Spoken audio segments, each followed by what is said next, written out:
Providência da misericórdia do Senhor. Fiquei um pouco rouco ali, me empolguei com as músicas e agora tem que cuidar. Mais uma manhã da providência do nosso Deus, nosso bom e amado Deus. Essa semana estava nas meditações, quando possível, porque foi uma semana para nós bastante atribulada, mas e como tenho notado que Deus tem, como sempre esteve, mas importa que os nossos ouvidos estejam atentos e o nosso coração esteja aberto para tal. Ele tem nos chamado a uma vida realmente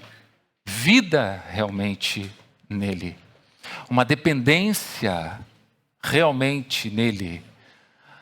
Quando aqueles que professam o que veremos hoje também, somente Cristo, nós temos que entender aquilo que estamos praticamente respirando como vida do Senhor e vida em nossas vidas.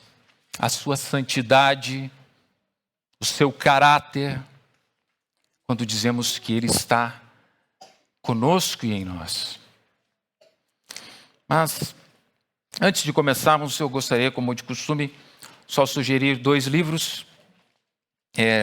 Esse em vista do tema de hoje, que é Tudo o que o cristão precisa saber sobre Jesus Cristo. Eu acho que eu já trouxe ele aqui, mas queria reforçar. É um pequeno livro com grandes ensinamentos.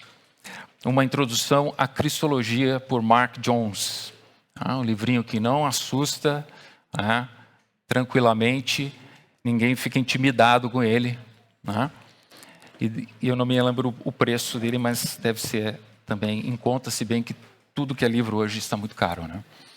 E eu gostaria também aqui de anexo esse livro novamente. Eu vou talvez ficar sempre trazendo ele de novo e de novo. É um livro que me desafia bastante. Jonathan Edwards, Caridade e seus frutos, um estudo sobre o amor em 1 Coríntios 13. Edwards, um dos maiores teólogos, talvez, dos Estados Unidos e além.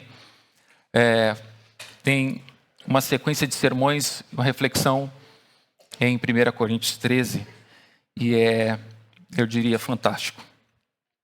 Fantástico. Amém. Então, nós estamos caminhando, irmãos, pelos 5 solas da Reforma Protestante, ou os 5 princípios que regeram o coração, os inscritos, o coração, a pregação daqueles que protestaram, que quiseram uma reforma na igreja, a igreja visível, vigente. E dentro dessa sequência de princípios, de forma talvez mais ordenada, embora mesmo que essa ordem para alguns possa ter algumas variações, nós vimos primeiramente o sola escritura. A escritura como voz de Deus, com escritura como aquela que é inspirada ou soprada por Deus, e por isso é a escritura que nos esclarece a respeito da vontade de Deus, esclarece quanto ao que Deus, o próprio Deus, que é insondável e incompreensível, quis que soubéssemos a respeito da sua vontade, seus decretos, seus juízos, seus preceitos, tudo que a humanidade tinha que saber para que, se arrependendo e compreendendo Deus, conforme aquilo que Ele mesmo quis revelar de si mesmo, essa mesma humanidade tivesse a oportunidade de alcançar salvação, de se arrepender e de conhecer a Deus. Para aqueles que foram alcançados por Deus, por essa tão grande salvação, as escrituras são, para esses, para que eles soubessem agora o que deveriam fazer, para retribuir qual o objetivo da redenção que receberam e qual o fim que poderiam esperar e tudo o que é necessário para a vida e a piedade. Temos nas Escrituras, estes que foram encontrados por Deus, então agora encontrariam nas Escrituras todas essas coisas, tudo que Deus quis revelar.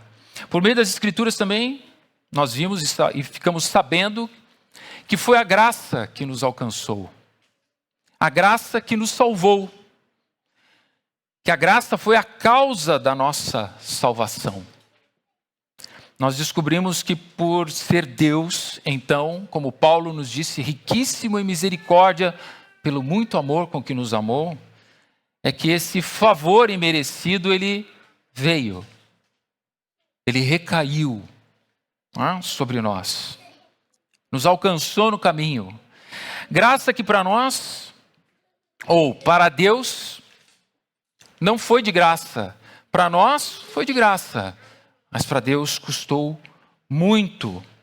Por meio dessa mesma palavra também, dessa escritura, descobrimos que o meio pela qual Deus faz a causa, que é a graça, ser eficaz, o veículo é a fé.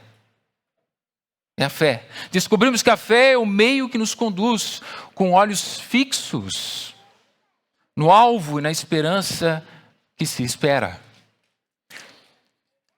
Descobrimos que essa fé, ela declara a nossa certeza e convicção em coisas que não vimos, mas como Abraão, que saiu da sua terra, não sabendo para onde ia, mas crendo na palavra daquele que prometia, partiu com convicção e certeza de que o que ele não via, ele, Abraão, não via, estava lá.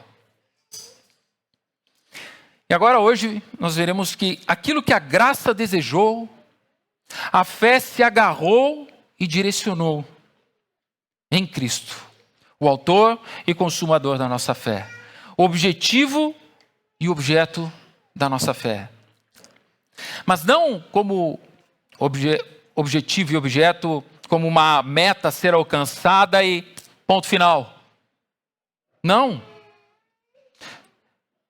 Como sendo aquele que é alguém a ser recebido. Cristo como sendo aquele que é absorvido e vivido por nós. Então nós terminamos o sermão anterior, Sola Fide, dessa sequência, dessa série, com as palavras de Paulo em Gálatas 2:20, que diz algo que deve nos impressionar, deve nos fazer refletir, deve nos fazer meditar, ser talvez o versículo de meditação dessa semana, para nós, nosso tempo com o Senhor, que ele diz: já não sou eu quem vive, mas Cristo vive em mim. Cristo vive em mim. E esse viver que agora vivo na carne, vivo pela fé no Filho de Deus, que me amou e a si mesmo se entregou por mim. Essas palavras de Paulo não são as palavras somente do apóstolo Paulo. Elas não estão retidas na pessoa de Paulo. Não é porque ele foi apóstolo que ele disse essas coisas. Essa palavra, todos nós temos que poder dizer com convicção, com vida em nós, sabendo o que dizemos. Então, vamos falar nessa manhã de solos Cristos, somente Cristo salva, somente Cristo é o único mediador entre nós e Deus, e que ninguém vem ao Pai senão por Cristo. Atos 4:12, como foi lido aqui, diz assim a palavra do Senhor: e não há salvação em nenhum outro, porque debaixo do céu não existe nenhum outro nome dado entre os homens pela qual importa que sejamos salvos. Amém? Vamos orar então. Pedir ao nosso Deus que nos dê graça para compreender a sua palavra nessa manhã. Senhor nosso Deus, bendito Deus, nessa manhã pedimos mais uma vez a tua misericórdia sobre nós. Nessa manhã pedimos mais uma vez o teu favor sobre a tua igreja aqui, local. Senhor nosso Deus, pedimos que o Senhor revele a tua palavra, Senhor. Que não nos deixe secos ou ignorantes, mas que saiamos daqui hoje cheios, não só de entendimento intelectual, mas que possamos viver essa palavra como quem respira as verdades da tua própria boca, Senhor. Um sopro de vida em nós. Ajuda-nos, porque nós temos sim muitas fraquezas e dificuldades. Somos tomados pelo mal que está em nós, Senhor, e precisamos da tua graça e teu favor. Precisamos do teu Espírito atuando em nós para que possamos compreender a grandeza da tua revelação. Por isso ajuda aqui eu, o pregador, nessa manhã, a pregar a tua palavra com fidelidade, e ajuda-nos conjuntamente, todos nós aqui que ouvimos essa palavra nessa manhã, que possamos ser esclarecidos no coração por esse mesmo Espírito Santíssimo. Ajuda-nos, nós te pedimos em nome de Cristo, oramos. Amém. Esse versículo, irmãos, é parte da resposta do apóstolo Pedro aos líderes, às autoridades de Jerusalém, aos anciãos e aos escribas que os interrogavam, porque os tinham prendido.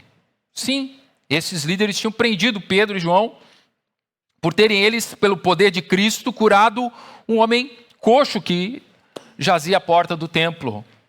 Em Atos 3, capítulo anterior, Atos 3, mais especificamente o verso 4, ou o verso 6, no contexto do capítulo 3, a partir do verso 2, nós vimos que o homem coxo elevado, um homem coxo de nascença elevado, a qual eles punham diante da porta do templo, chamada Formosa, para pedir esmola aos que entravam. E vendo ele a Pedro e João, que iam entrando no templo, implorava que lhe dessem uma esmola. Pedro, fitando juntamente com João, disse: olha para nós. Ele os olhava atentamente, esperando receber alguma coisa. E então vem aqui o versículo que nós conhecemos mais regularmente, né? Talvez seja mais conhecido de todos nós. Verso 6, Pedro, porém, lhe disse: não possuo nem prata nem ouro, mas o que tenho, isso te dou. Eu, em nome de Jesus Cristo, Nazareno, anda.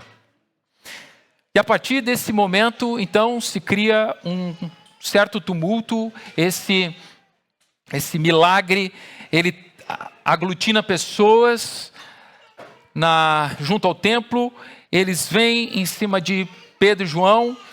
E então Pedro aproveita para pregar a palavra a todos estes que estão ali. E ele prega, e a partir do verso 12 do capítulo 3, ele prega. E termina o capítulo 3, Pedro e João pregando. E no início do capítulo 4, então diz assim: falavam eles ainda ao povo quando sobrevieram os sacerdotes, o capitão. E aí, enfim, pegaram e levaram Pedro e João para o cárcere. E eles foram interrogados no dia posterior, porque eles foram presos no final do dia. Então, eles foram, no outro dia, chamados e foram interrogados. E essa porção do texto do verso 12 do capítulo 4 é a parte final da resposta de Pedro aqui a essas autoridades. Então, o sermão desta manhã, eu quero trabalhar 3 aspectos que conseguimos entender pelos verso 12. Primeiro, a exclusividade, ou o solos Christus destrói toda a autoconfiança humana. Segundo, a história inteira testifica solos Cristo. E a urgência da fé somente em Cristo não permite nenhum tipo de neutralidade. Vamos tentar ver esses três pontos. Nós trabalharemos vários textos aqui, irmãos. Então, vamos tentar compreender o que a sequência nos diz. Nós, como cristãos, temos que saber que essa declaração, sempre essa declaração da primeira porção do verso 12, que diz: e não há salvação em nenhum outro. Essa primeira porção, já especificamente, ela sempre será um problema para o mundo. Sempre será um problema para o mundo. O mundo diz para nós, para você, para mim, todos os dias ele diz assim: o importante é ter fé. Fé em alguma coisa. Ou, todos os caminhos levam a Deus. O importante, o que importa é que cada um tenha a sua fé. Para essas pessoas desse tempo, para a humanidade, para o mundo caído, você tem que obrigatoriamente entender esse tipo de fala, forçadamente e obrigatoriamente entender que a sua fé não é maior do que a fé de qualquer outra pessoa. Se você demonstra algo diferente, se você demonstra um certo exclusivismo, se você demonstra exclusividade dizendo só Cristo salva, você vai ter problemas. Ou, na verdade, a tendência de que você tenha grandes problemas. Porque aqueles que ouvem essas palavras, para eles soa como arrogância, altivez. Bom, você me diz que é um homem de Deus, e sendo arrogante desse jeito, achando que só você tem a verdade, sabe, das coisas. Não é assim? Como só você pode achar e eu ainda não achei, ou todo mundo está errado e você é o que mais sabe das coisas. Se formos enfáticos com a palavra de Cristo, que ele diz no capítulo 14 do Evangelho de João, verso 6, ele diz: eu sou o caminho, a verdade e a vida. Ninguém vem ao Pai, senão por mim. Se formos enfáticos com essas palavras exclusivistas, há uma probabilidade imensa de sermos realmente odiados. A fé cristã, irmãos, carrega essa exclusividade. Nós não cremos em outros deuses. Nós não cremos que todos os caminhos levam a Deus. Nós, pelo contrário, dizemos que essa pessoa que pensa assim, ela está perdida. Perdida, condenada. E que ela precisa desesperadamente de Cristo. Do Cristo que nós temos, que nós possuímos e que veio a nós. Somente Cristo salva, ou não há salvação em nenhum outro. Isso é uma ofensa. Isso é uma ofensa, assim como dizer a uma pessoa desse mundo que ele é um pecador e que precisa desesperadamente de um Salvador. Isso é uma ofensa. Por quê? Porque dizer Cristo, ou dizer somente Cristo, é declarar a exclusividade de Cristo, e isso destrói toda a autoconfiança do ser humano. Dizendo para eles, em outras palavras, que não há nada neles, no que eles façam, nos deuses que eles possam querer escolher, sendo eles mesmos deuses deles, ou alguma coisa que seja o seu Deus, não há nada além de Cristo. E vamos entender melhor como é possível, por que solos Cristos, por que somente Cristo salva e pode salvar? E para desvendarmos, digamos, ou solucionarmos esse dilema, respondemos essa pergunta, vamos começar do começo. Vamos até a terra, ou vamos até a região do Éden, onde Deus colocou um jardim. E lá, Ele colocou o homem e fez a mulher da costela do homem, Adão e Eva. E as crianças que estão com as folhinhas podem desenhar também já o jardim, Adão e Eva. Deus está lá, naquele lugar, e Deus dá uma ordem ao homem, em Gênesis 2, 16 e 17, diz assim: e o Senhor Deus lhe deu esta ordem: de toda árvore do jardim comerás livremente, mas da árvore do conhecimento do bem e do mal não comerás, porque no dia em que dela comeres, certamente morrerás. E aqui eu quero abrir um parênteses. Vejam, só meditem rapidamente e depois levem isso no coração, mas vejam como a desgraça que nos sobreveio acontece por meio de elementos simples. Simples. Não é algo fantástico, não é algo chocante. Ou seja, uma ordem e um fruto. Nós, com certeza, vemos coisas mais horríveis no Instagram, nas redes sociais. Nós vemos coisas mais horríveis na internet do que essa cena que acabamos de entender aqui, lembramos em Gênesis. Medite nisso. Os pecados que nos afastam de Deus não são somente os pecados horríveis, do tipo Hollywood, do tipo que vemos nas redes sociais. São pecados que têm essa simplicidade, uma ordem e um fruto. Fecha parênteses. As coisas acontecem assim: a mulher é ludibriada pela serpente, a serpente engana Eva, Eva por sua vez enganada pelo diabo, peca e conduz o engano até seu marido. Adão possuído dele mesmo e de seus interesses, Adão arrogante, soberbo, contraria deliberadamente as ordens de Deus e come do fruto. Vejam, Adão não somente ignorou a ordem de alguém qualquer. Adão ignorou, Adão se rebelou, Adão foi soberbo, foi arrogante para com aquele que sustentava a sua própria vida.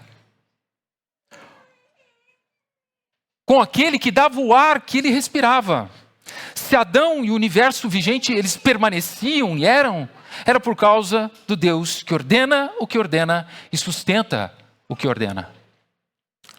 E desse momento em diante, se havia alguma misericórdia, se havia algum favor,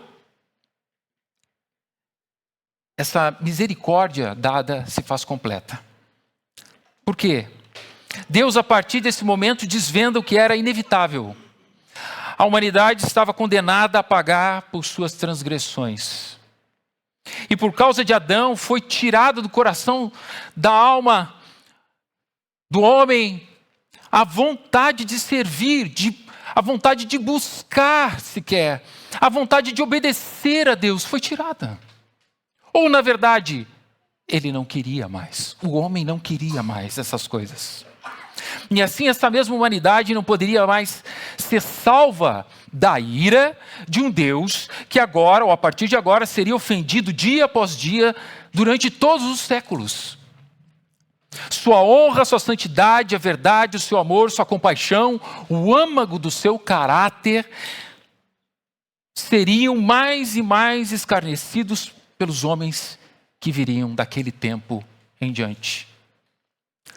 E em vista disso, Deus, que não pode agir contra a sua própria essência, contra seu próprio ser, para ser justo, como ele tem que ser, tem que condenar agora então o transgressor.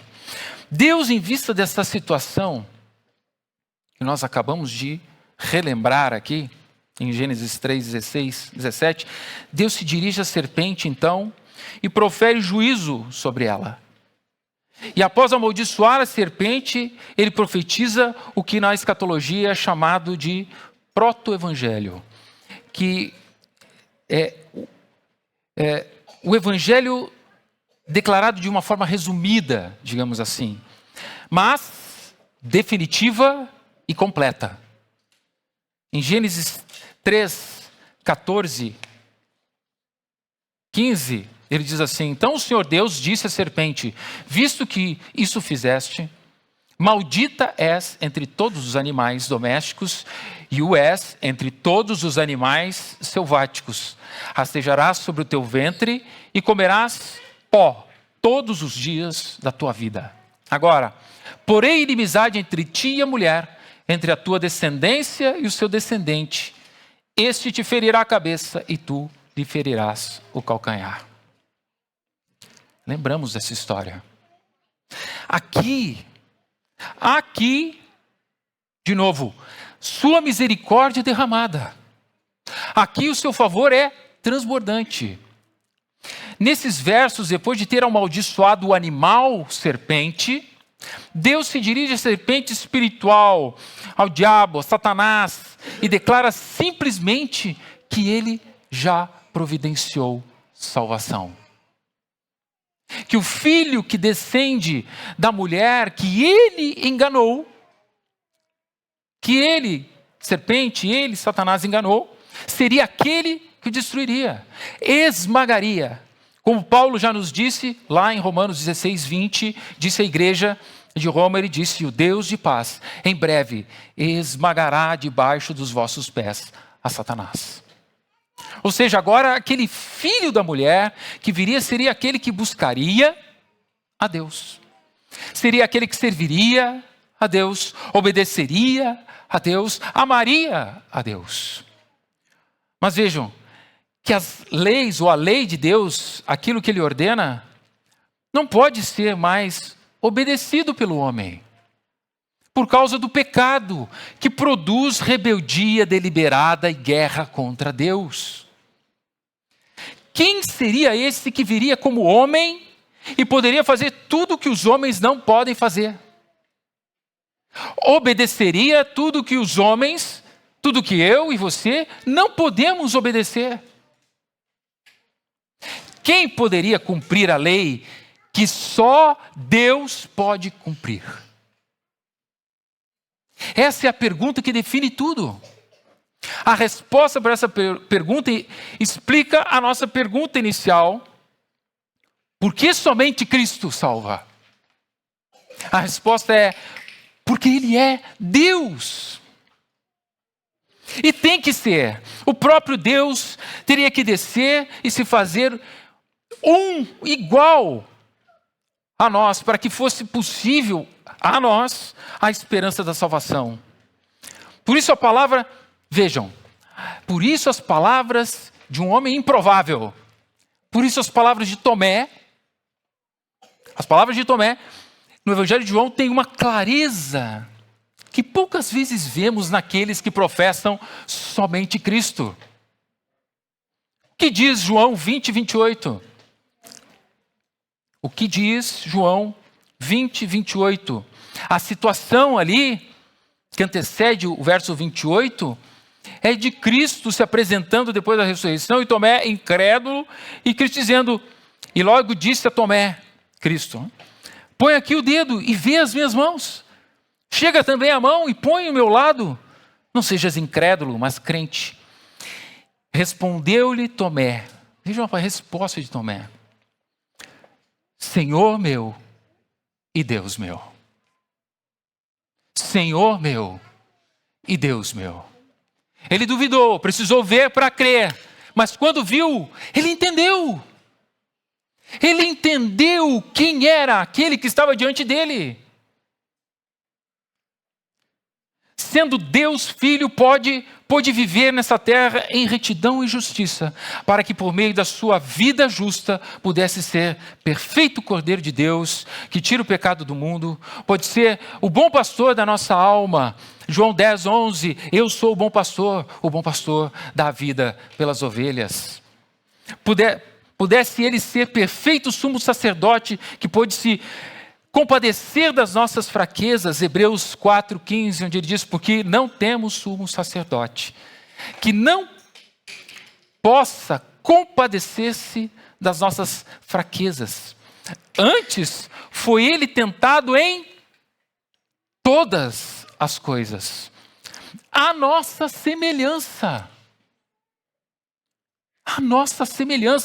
mas sem pecado. Você se sente sozinho? Cristo sabe o que é ficar sozinho. Você se sente abandonado? Abandonada? Cristo sabe o que é estar abandonado. Ter sido abandonado. O que vemos pela estrutura do plano de redenção de Deus é que somente o próprio Deus poderia cumprir suas próprias exigências da lei. Sendo a lei o próprio caráter de Deus, só Ele é suficiente para cumpri-la. E é nesse ponto que conseguimos então agora olhar para essa declaração inicial do apóstolo Pedro. Onde ele diz, diante das autoridades de Israel, não há salvação em nenhum outro. Não pode haver. Não pode. O Deus que exige é o mesmo que cumpre a exigência. Antes mesmo da cruz, a visão talvez não, com certeza, mais elevada que nós podemos ter é da encarnação, do Verbo. Antes da cruz, a encarnação do Verbo. O Deus Filho.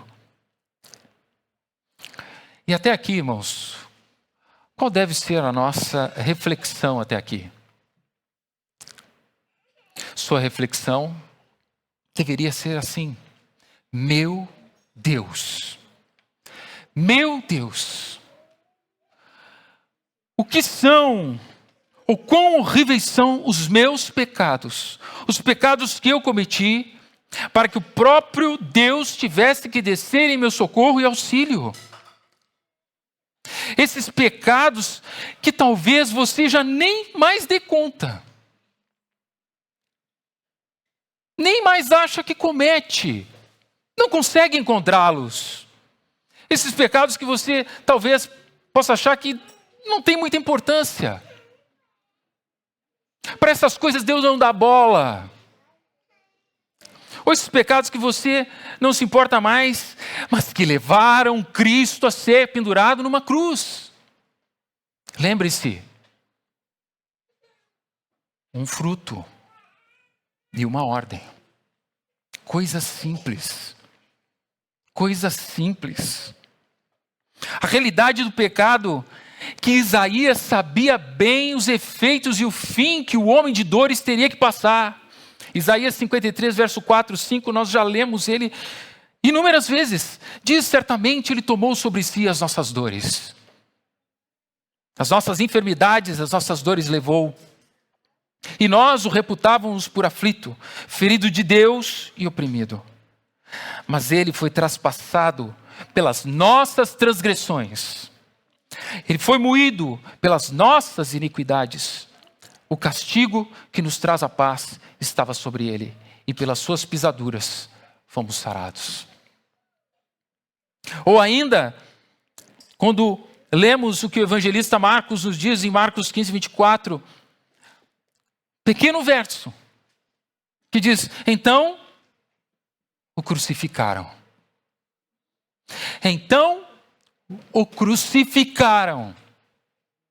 E repartiram entre si as suas vestes, lançando sobre elas, sorte sobre elas, para ver o que levaria cada um.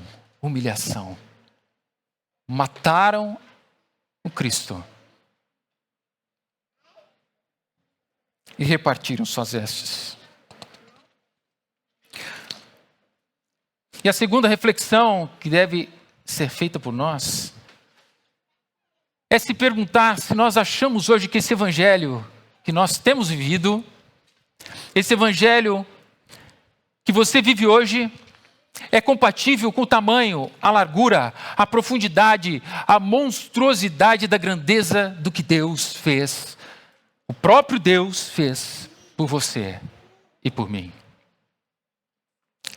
Esse evangelho que nós vivemos hoje está condizente com o que esse Deus glorioso fez por nós? Essa é a meditação que temos que ter diante desse fato. Não há salvação em nenhum outro. Esse é o Deus que desceu e veio, porque teve que ser assim, porque senão não havia salvação para nós. E por isso Pedro diz, como diz a segunda parte do versículo, e aqui vemos como a história inteira testifica os solos Cristos. Ele diz, porque abaixo do céu não existe nenhum outro dado entre os homens. Nós vimos então o relato de Gênesis. A história, ela testifica essas verdades. Estávamos condenados e perdidos, incapazes. Não existia saída. Você sabe que eu ficar sem saída? Você já esteve desesperado? Estávamos sem saída. Não existiria outro homem que pudesse cumprir a lei, a vontade de Deus e se entregar por pecadores, ofensores. O ofendido tem que vir e morrer pelo ofensor. Enquanto não encontramos a suficiência da nossa vida nele, ele nunca será suficiente para nós. Enquanto nós não encontrarmos a suficiência da nossa vida em Cristo, nunca ele será suficiente para nós. Mas quando desistimos de nós, então ele nunca desistirá de você. Nunca. Quando Jesus diz em Lucas 9, 23, e nós também lembramos desses versos: se alguém quer vir após mim, negue-se. Negue a si mesmo. Negue a si mesmo. Dia a dia. Tome a sua cruz e siga-me. Ele está dizendo para você renunciar a si mesmo. Totalmente diferente do que se diz ali fora. Não. Valorize-se. Ninguém vai te valorizar. Te valoriza. Senão, que sentido tem a vida? E a Escritura diz para nós: negue-se. Renuncie, na verdade. Desista. Essa palavra é pior ainda para nós. Desista de si mesmo. A semântica dessa palavra aqui é isso. Desista de si mesmo. Desista de si mesmo e entregue o reinado da sua vida ao senhorio de Cristo. Solos Cristos. Senhor completo. Não mais você, mas Ele em você. Dizer solos Cristos é reconhecer as implicações de nos agarrarmos a essa verdade. Não há salvação em nenhum outro. E Pedro finaliza esse verso ainda dizendo, a última parte dele, dizendo, pelo qual importa que sejamos salvos. Não há salvação em nenhum outro, porque debaixo do céu não existe nenhum outro nome dado entre os homens, pelo qual importa que sejamos salvos. E essa pequena frase também, importa que sejamos salvos, ela elimina qualquer neutralidade confortável para nós. A palavra grega usada aqui por Pedro carrega a ideia de necessidade. Necessidade moral, divina, inevitável. E essa mesma palavra foi usada para descrever, por exemplo, João 3,14, que diz: importa que o Filho do Homem seja levantado. Também esse importa está em Lucas 24:7, quando diz: importa que ele ressuscite dentre os mortos. Importa porque tem que acontecer. É imperativo que ele ressuscite dos mortos. Importa porque é urgente, imperativo que o Filho do Homem seja levantado. E em Atos 14:22, diz assim: importa que através de muitas tribulações entremos no reino. É imperativo. A declaração final de Pedro é uma sentença imperativa. Ele não está dizendo é bom que sejamos salvos por meio de Cristo. Ele não está dizendo que ser salvo é uma possibilidade estando em Cristo. Importa, é necessário, é obrigatório, é urgente e irrevogável. Cristo não é uma ideia para que nós possamos tolerar, ou uma ideia a ser tolerada. Ele é um rei a ser obedecido. A pregação dos apóstolos não negociava a verdade, não pedia desculpas por ser clara. Não fazia ajustes para não ofender seus ouvintes. Leia a pregação de Pedro e João aqui em Atos capítulo 3. Leia a pregação de Pedro em Atos capítulo 3, depois em casa, irmãos. Você vai notar que a nossa evangelização, o que é isso? Faça uma comparação. A tentação moderna nossa de suavizar o evangelho para parecer mais simpático, mais palatável. Mas Pedro pregou a exclusividade de Cristo diante de homens hostis e sem hesitar. Se a verdade bíblica não choca o mundo, talvez não seja mais a verdade bíblica que estejamos pregando. Ela vai chocar, e nós vimos no começo, ela vai ofender. E não podemos pedir desculpas. E nós ficamos acuados, não queremos que ninguém fique mal conosco. Reflexão: você tem pregado o evangelho? Nós temos pregado o evangelho. Como tem sido a sua pregação? Você tem realmente pregado a Cristo? Solos Cristo deve tomar nossa consciência, deve romper nossas algemas de amor próprio. Solos Cristo deve suplantar o medo e a autopreservação. E por fim,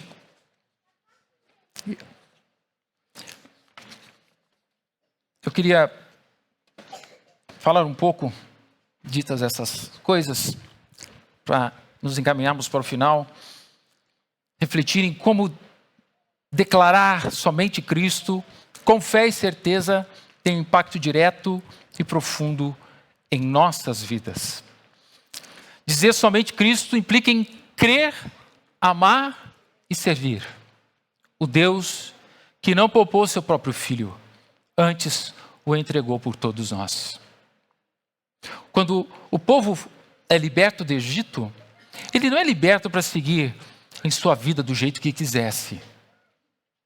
Moisés diz ao faraó: deixa meu povo ir para que vá a caminho de 3 dias e adore ao Senhor. Não é uma libertação para si mesmo. Não. A salvação faz uma obra completa. Ela direciona a nossa vida para vivermos nesse tempo justa, santa e piedosamente. Não vivemos a nossa vida, mas vivemos a vida de Cristo. Declarar solos Cristos destrona os nossos ídolos, nossos amores egoístas, porque nos chama a centralidade exclusiva de Cristo como suficiente para todas as nossas necessidades da alma. E nós falamos muito aqui na palestra que tivemos com o pastor Tiago Wagner. Exatamente isso.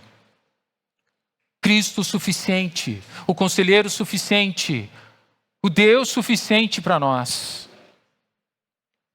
Receber solos Cristos implica em uma resposta a esse amor, implica em amar o libertador da nossa alma, implica em reconhecê-lo como Senhor das nossas vidas, implica em viver para Ele e, de novo, não para nós mesmos. Olhando para as palavras de Pedro, nós podemos entender mais profundamente as palavras do apóstolo Paulo, quando vimos lá em Efésios capítulo 2, verso 4, onde ele diz, e nós recitamos há pouco: mas Deus, que é riquíssimo em misericórdia, pelo muito amor com que nos amou, estando nós miseravelmente condenados, eternamente perdidos, Ele nos deu vida por meio de Cristo Jesus, nosso Senhor.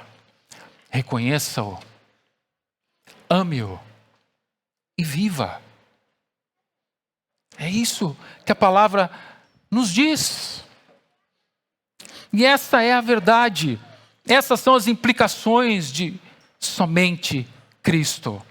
Uma salvação que lava os pecados, esses pecados que provocavam a ira de Deus, e muda nosso destino de perdição, uma perdição eterna, nos transportando das trevas para o reino do Filho do seu amor. Nos reposiciona. Nós vimos, nos eleva, nos exalta aos lugares celestiais. E essa é a graça que está sobre nós. Uma salvação em Cristo que afeta a vontade. Uma salvação em Cristo que afeta o coração, que afeta a alma. Como nós diremos somente Cristo e não seremos transformados por essa declaração? Como andaremos da mesma forma? Como diremos somente Cristo salva, redime, sem aplicar redenção aos nossos relacionamentos? Como olharemos para aquele que, sem nos pedir nada em troca, nos perdoou, e não lançaremos perdão sobre aqueles que nos ofendem? Como, na perspectiva do perdão de Cristo, o marido não perdoará a esposa? Como, na perspectiva do amor de Cristo, a esposa não perdoará o marido?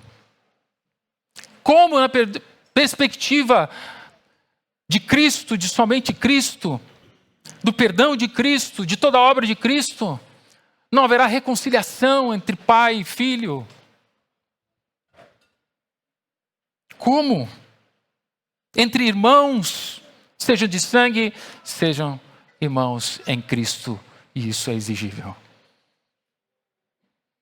Como andaremos olhando para aquele que se humilhou, sem nos humilharmos, sem cedermos, sem abrirmos mão da nossa própria honra e própria glória? Como nós olharemos para aquele que se entregou, sem nos entregarmos, se não estamos dispostos a perder, a entregar?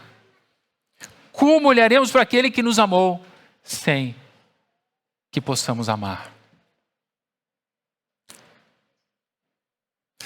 Sem que nós possamos amar. Nós não amamos porque recebemos bem de alguém. Nós amamos porque Deus nos amou em Cristo Jesus. Essa obra redentora e salvadora que somente está em Cristo. É por isso que você ama. E esse amor por seu irmão, falando de irmãos agora, seu irmão não depende de nada que ele faça. Só depende daquilo que ele é em Cristo. Aonde ele está em Cristo. Então você tem o dever de entregar amor. Não tem que esperar nada, tem que entregar, porque Cristo entregou. E esse é o espelho que nós temos que fazer. Como olhar para o Evangelho e ele se derramar nas nossas vidas. E ser vida em nós. Eu quero terminar então, lendo Apocalipse 7, verso 10, e na sequência o 5, 12. Que diz assim: e clamavam em grande voz, dizendo: ao nosso Deus, que se assenta no trono, e ao Cordeiro pertence a salvação. Digno é o Cordeiro que foi morto de receber o poder e riqueza e sabedoria e força e honra e glória e louvor. Solos Christus. Vamos orar.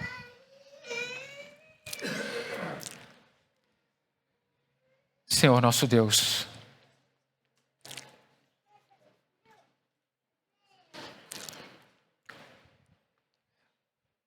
fomos mais uma vez expostos à Tua palavra, Senhor.